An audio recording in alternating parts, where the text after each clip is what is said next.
říká housenice. Jako nejhroznější housenice žijou v Tibetu v jeskyni.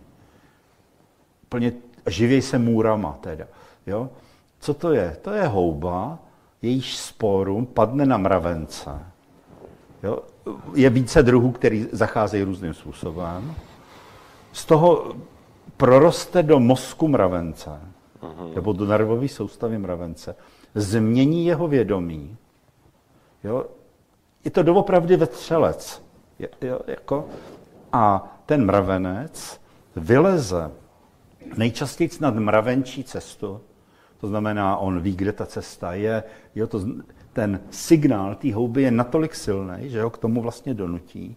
Tam ten mravenec se zatne vší silou nad mravenčí prostě do nějakého listu a ta houba je v něm jako v živý konzervě, pomalu ho tráví, dozrává a z té houby padají spory na další mravence, který jdou kolem. Jo, to znamená, zaprvé je tohleto. Zase další případ, jak jsem se bavil o orchidejích, jo, evoluce, která je obtížně vysvětlitelná jenom darwinovskýma principama, které určitě fungují a pracují, tohle je vlastně něco navíc.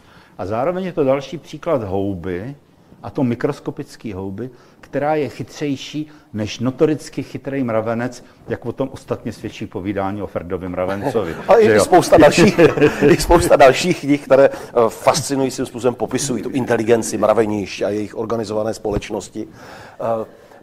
Já mám strašně rád tyhle výlety do vnitř